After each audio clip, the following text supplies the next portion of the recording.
अशहदु अन्ना मुहम्मदुर रसूलुल्लाह।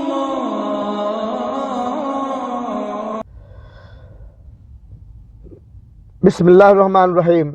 अस्सलामु अलैकुम वरहमतुल्लाहि वबरकातुहू।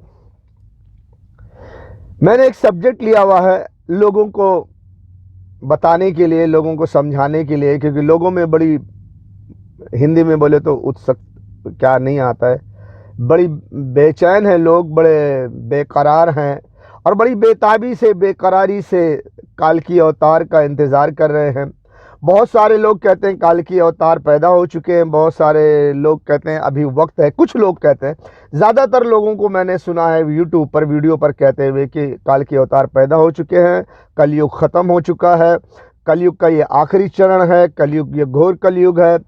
कुछ लोग कहते हैं कि जो 4,26,000 का कलयुग है वो रद्द कर दिया गया है पाप के कारण, इसके कारण।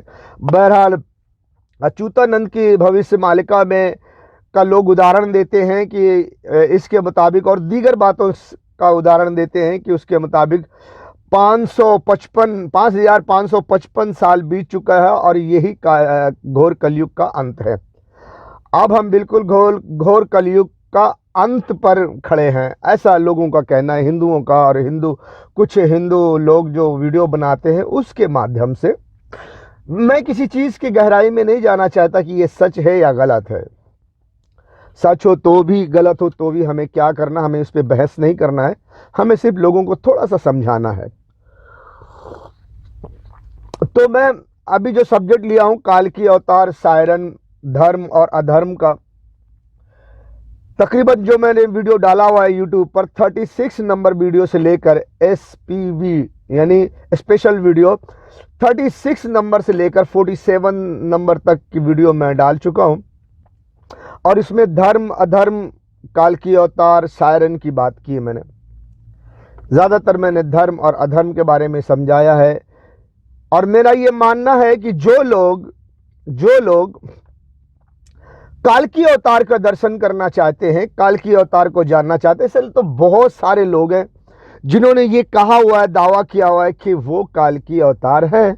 बाज़ लोग अपने अपने गुरुओं को दावा कर देते हैं कि जी हमारे गुरु हैं ना, वो काल की अवतार हैं। बाद लोग कहते हैं कि उड़ीसा में काल की अवतार पैदा हो चुके हैं, कोई संभल गांव है तो वहां पर काल की अवतार पैदा हो चुके हैं। कुछ लोग बोलते हैं संभल गांव 2 है, कुछ लोग कहते हैं कि एक संभल गांव ऐसा है जहां पर लोग जैसे रहते हैं वैसे रहते हैं, जवान ही रहते हैं, कभी बूढ़े नहीं होते, उड़ीसा में कहीं है। बहरहाल कहते हैं कि वहां पर काल की अवतार पैदा हो चुके हैं। बहुत सारे लोग अपने आप को सायरन, महापुरुष, काल की अवतार कहते हैं। इसलिए मैं, और बहुत सारे हिंदू लोग भी कहते हैं कि झूठे लोगों से बचो, ये लोग काल की अवतार नहीं है, काल की अवतार खुद शो नहीं करेंगे, कोई करिश्मा, मोज़ा या कोई चमत्कार दिखाकर ये नहीं कहेंगे कि मैं काल की अवतार हूं, मुझे मान लो। ठीक है, दुरुस्त बात है ऐसी। मैं लोगों को ये बताना चाहता हूं कि हिंदू, मुसलमान सभी जो इस बारे में जानना चाहते हैं, वो एक बेहतरीन चीज़ ये है कि देखिए, कुछ इस्लाम में भी कहा गया है कि जो खास खास बातें हैं ले लो, जब तुम में इख्तलाफ हो जाए तो खास खास बात ले लो, उस पर चलो, और जिसमें इख्तलाफ है उसके बारे में बैठकर इस्लाह कर लो। ऐसे यहां भी मैं आपको बताता हूं हिंदू भाइयों, काल की अवतार का अगर आप दर्शन करना चाहते हो, काल की अवतार को देखना चाहते हो, काल की अवतार के बारे में जानना चाहते हो, तो सबसे पहले ज़रूरी है कि तुम ये जान लो कि काल की अवतार करेंगे क्या, उनके पेशन गोई में क्या है, वो आएंगे तो करेंगे क्या, जो खास खास काम है वो उसको नोटेट कर लो, एक कागज पे लिख लो। काल की अवतार जब आएंगे तो सबसे पहले हिंदू धर्म की किताबों में जो लिखा हुआ है और भविष्यवाणी में जो लिखा हुआ है, 2-3 चीजें बहुत खास लिखी हुई है। वो जब भी आए, चाहे वो 4,26,000 के बाद आए, चाहे ये 5,505 जो बीत गया है इसी में आए, बहरहाल वो जब भी आएंगे अधर्मियों का नाश करेंगे, दुष्ट पापियों का सर्वनाश करेंगे, नंबर 1। नंबर 2, दुष्ट पापियों का नाश करके फिर वो धर्म को स्थापित करेंगे, धर्म स्थापना करेंगे। नंबर 3, धर्म की स्थापना के बाद कलयुग खत्म और सतयुग शुरू करेंगे। ये 3 चीज बहुत अहमियत रखता है। पापियों का, अधर्मियों का सर्वनाश करके धर्म की स्थापना करेंगे और उसके बाद कलयुग खत्म हो जाएगा, सतयुग शुरू करेंगे।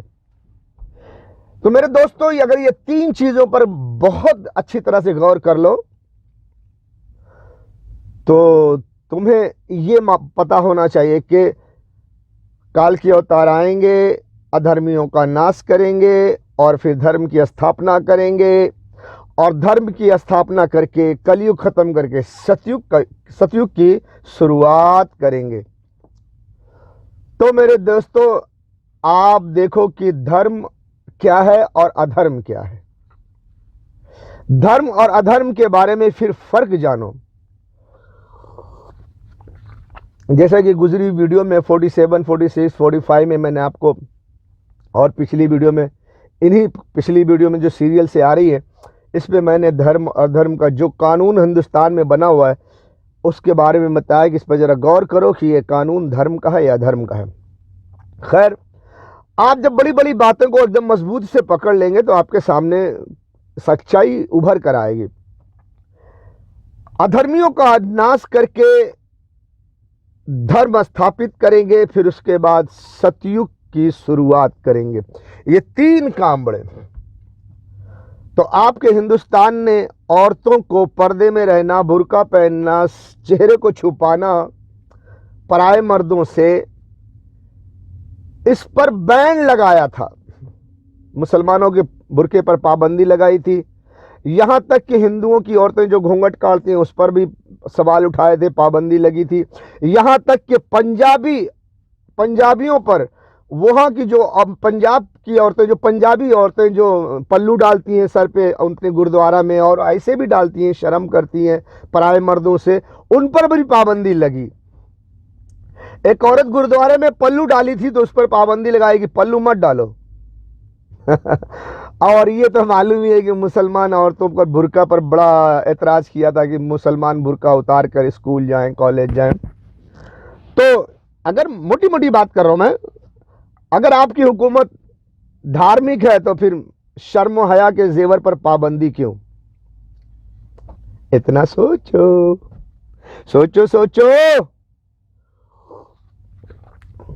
मोटी मिसाल है, मोटी बड़ी बड़ी बड़ी बड़ी बड़ी बड़ी बड़ी बड़ी मोटी मोटी बातें। आपकी हुकूमत अगर धार्मिक है तो ये तो ऐलान करना चाहिए कि औरतों अच्छे लिबास पहनो, जिस्म के ढाकने वाले कपड़े पहनो, शर्म हया का जेवर पहनो, अपनी इज्जत आबरू की हिफाजत करो, पराये मर्दों से परहेज करो, पाप से परहेज करो। धर्म में तो पाप से परहेज होता है और पराये मर्दों से संगठन तो पाप होता है ना? लेकिन कहा जा रहा है कि आप शर्म हया का जेवर छोड़कर, आप चेहरे को खोलकर पराये मर्दों की महफिल में जाओ। तो ये पाप की तरफ दावत दी जा रही है या पुण्य की तरफ? तो आप देश में होने वाली तमाम घटनाओं से यह अंदाजा लगाएं कि इस देश के हुक्मरान धार्मिक हैं या अधर्मी हैं। मैंने लास्ट 47 तक ये समझाया है कि ये जो NRC, CA वगैरह वगैरह लागू किया है, किस तरह से इसके पीछे अधर्म का राज छुपा हुआ, और बाद में तमाम लोगों को पहले तो हिंदुस्तान से शुरू होगा, उसके बाद दुनिया भर में ये लागू होगा। अगर वर्ल्ड गवर्नमेंट वाले गालिब आ गए तो सारी दुनिया की औरतों को फिर बेपर्दा कर दिया जाएगा, उनके कपड़े उतार दिए जाएंगे। हर मर्द हर औरत को इस्तेमाल कर सकेगा, फिर उसके बाद हर औरत बाजारी हो जाएगी, हर औरत को बाजार में बिठा दिया जाएगा। बड़े बड़े हुक्मरान जो हैं, वो बड़े बड़े ताकतवर लोग हैं, वो अपने महलों में शराब और अय्याशी में ज़िंदगी गुजारेंगे और आम लोगों को एक लेबर बना के छोड़ दिया जाएगा। लेबर यानी नौकरी करो, तनख्वाह लो, उस पर गुजारा करो, और लेबर कैंप में एक रूम में 2, 4 आदमी, 5 आदमी, 6 आदमी, जैसे रूम होगा, जैसे वो हुकूमत चाहेगी वैसे तुमको रहने को देगी। पर्सनल घर, प्रॉपर्टी सब छीन लेगी, खेत खलियान सब छीन लेगी, जैसा कि पहले किसानों के खिलाफ कानून बना हुआ था। सब ये अधर्म का कानून है। तो ये आपको जानना होगा। अगर आप सोचेंगे नहीं यार हुकूमत तो अपनी है, हम अपने बारे में नहीं सोच सकते, हम दुश्मन के बारे में सोचें, इसीलिए तो आपके साथ प्रोपेगेंडा करके मुसलमानों के लिए नफरत आपके दिल में पैदा की गई है, ताकि आप अपने लोगों से मोहब्बत करें और दूसरे लोगों से नफरत करें, और आपके नफरत के चलते आपको इस्तेमाल किया जाए, क्योंकि आपके अपने हुक्मरान जो हैं वो अधर्मी हैं। वो इल्यूमिनेटी खुफिया एजेंसी के लिए काम कर रहे हैं, वन वर्ल्ड गवर्नमेंट के लिए काम कर रहे हैं। खुलासा कहूँ तो जिसको प्रमोट कर रहा है यूएस इल्यूमिनेटी खुफिया एजेंसी को, उसके लिए काम कर रहे हैं। यानी कि आपका मुल्क हिंदुस्तान के हुक्मरान अंग्रेज़ों की गुलामी कर रहे हैं। तो यही है अधर्मी। आप जांच करो, मैं नहीं कहता आप इनको बच जाओ, इनको सज़ा दे दो, ये कर दो नहीं, आप तहकीक करो धर्म और अधर्म क्या है, उसके बाद आप तहकीक करो और अधर्मी के करीब करीब खड़े रहो, ताकि तुमको काल की अवतार का दर्शन हो जाए। काल की अवतार का दर्शन करना चाहते हो तो फिर वो काल की अवतार का दर्शन होगा तब, जब आप अधर्मी के आसपास खड़े रहोगे। क्योंकि काल की अवतार कहाँ आएंगे, जहां भी आए बिल आखिर वो घूम फिर कर अधर्मियों के पास ही आएंगे, उनका सर्वनाश करेंगे और उसके बाद धर्म की स्थापना करेंगे। आपके पापी अधर्मी धर्म को खत्म कर रहे हैं। शर्माया का जेवर धर्म है, एक ईश्वर की पूजा धर्म है, और जो भी है, जो धर्म का काम है, जो शराफत ईमानदारी का काम, उसको खत्म कर रहे हैं। बेहयाई बुरी बातों को आम कर रहे हैं, वो अधर्मी है। जब वो अधर्म का खात्मा करने के लिए, अधर्मियों का सर्वनाश करने के लिए आएंगे, धर्म की स्थापना करेंगे, तब जब तुम अधर्मियों के आसपास रहोगे तब तुम उनका दर्शन कर लोगे। ऐसे तो बहुत सारे लोग कहते हैं जी मैं जी काल की हूँ, मैं जी फला हूँ, मैं, और जो मेरा रिश्तेदार है, मेरा उस्ताद है, मेरा शागिर्द है, वो काल की है, वो तो पैदा हो चुका, वो तो संबल गांव में है, उड़ीसा में है, उत्तर प्रदेश में, यहाँ है वहाँ। भैया कब आएगा?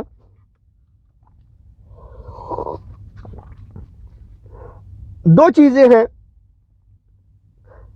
अगर वो 5505 के बाद आएगा तो आ जाना चाहिए। 5505 बीत गया है 2001 में, और 2001 से ही अधर्म का सबसे बड़ा हमला 9/11 में हुआ था, और ये अधर्मी ने हमला किया था, और अधर्मी ही हमला करके प्रोपेगेंडा करके दुनिया भर में फिर एक मुल्क के बाद दूसरे मुल्क को मारना काटना, इल्यूमिनेटी खुफिया एजेंसी को प्रमोट करते हुए आगे बढ़ते आए हैं और अभी तक लड़ कट मार रहे हैं। तो अब तक काल की अवतार को आ जाना चाहिए। तो आप कहाँ कौन सी स्कूल में पढ़ाई कर रहे हैं? बहरहाल वीडियो लंबी होगी, इसलिए छोटा छोटा करना चाहता हूँ। तो अगर